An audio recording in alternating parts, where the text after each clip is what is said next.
What's up, guys? So I've been hearing from some of you lately that you set your rate to charge what you're worth, but now you're having trouble filling up your practice with full fee clients. Does this mean that you need to lower your rate? Not necessarily. In this video, I share my top tips for how to fill up your practice with full fee clients. What's up, guys? I've heard from some of you, whoa, I think I just channeled my inner 13-year-old boy.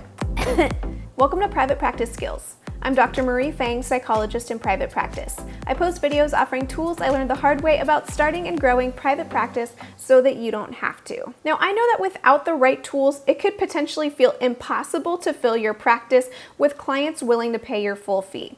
Back when I was a pre-licensed intern in private practice, I had a sliding scale which was based on client income, and there were entire seasons where almost all of the clients on my caseload were paying my lowest fee. And my lowest fee on my sliding scale was less than half of my full fee. Word of mouth referrals would kick in, and I would hear from even more clients who qualified for my lowest rate.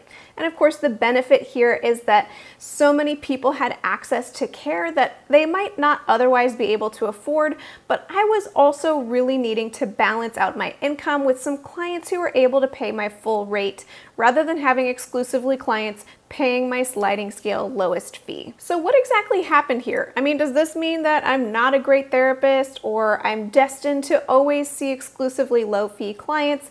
No. I think what happened was I just became known as that intern that took really low fee clients rather than being known for my areas of expertise. In time, I learned from my mistakes and I changed my strategy. So here are some tips that you can now utilize too to help fill your practice with full fee clients. Tip number 1, position yourself as an expert.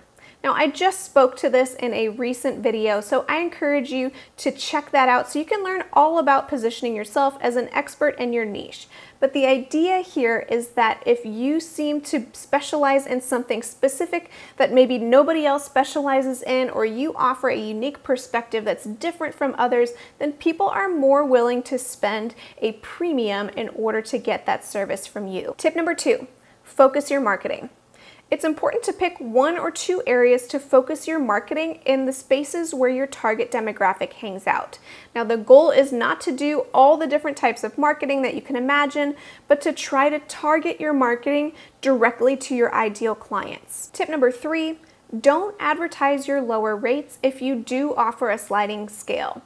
This is just the way our minds work. When we see that something is available for a cheaper price, even if we earn more than enough income to afford the full rate, we think we should be able to get that cheapest option. And that's what your potential clients will do too. They'll feel disappointed that they didn't qualify for your lowest rate.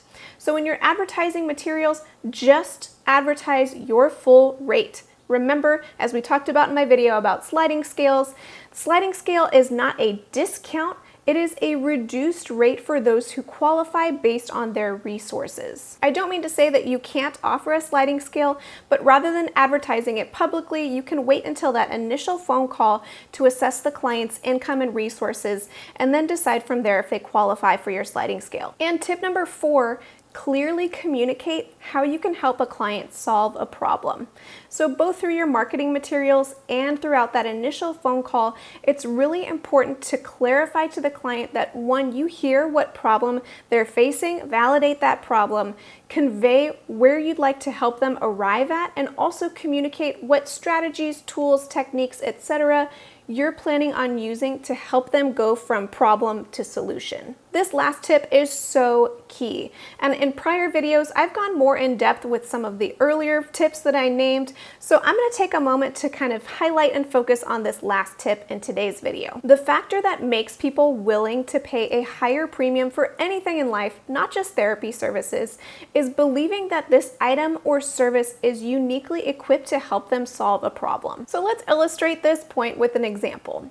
My husband and I were recently in the market to buy a new Roomba. Yes, that little robot vacuum that picks up the excessive amounts of dog fur all over our house. We'd loved our Roomba that we had run every day for 5 years, but it finally bit the dust. And then there was a lot of fur in our place and we really wanted a new one. The thing about Roombas is they have several different kinds and they're ranging from $250 to $1,000. That's a huge difference in price. So if we knew we wanted to buy a Roomba robot vacuum, but we didn't have any other information about these different types of Roombas, then naturally we would buy the cheapest option. I mean, why would we spend $1,000 on a product when we could spend $250 on the same product? Okay, but naturally most people might assume that there's something different potentially between these different products. And so let's say Roomba simply claimed that their $1,000 vacuum was better than their $250 vacuum.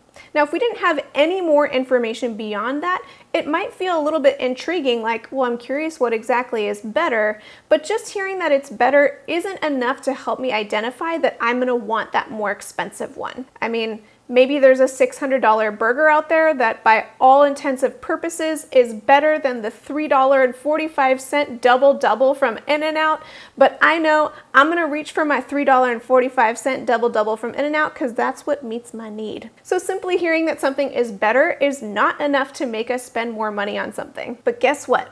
My husband and I ended up buying one of the pricier models of the Roomba. Why? Because with our old Roomba, our cat and dog fur would get all caught up in the bristles, and that over time it would not be as effective in picking up all the stuff on the floor. So we'd have to spend lots of time pulling out this fur and the bristles, and over the years it just became less and less effective. So here we identify a special problem of ours. We have pet fur all over our house, and the basic model of the Roomba maybe isn't adequately equipped enough to clean up all that fur consistently. But kudos to Roomba on their marketing strategy because they have a solution to this problem. Some of their more expensive models of their robots actually have a bristle-free cleaning system, and I'm not going to get into it because this isn't an infomercial. It's not sponsored. Thanks, Roomba, we just like your vacuums. But there's no fur that gets caught up in the bristle-free system, which means that the Roomba keeps running and picking up the fur, and it doesn't get all caught and make us have to take it apart and cut things. Ooh.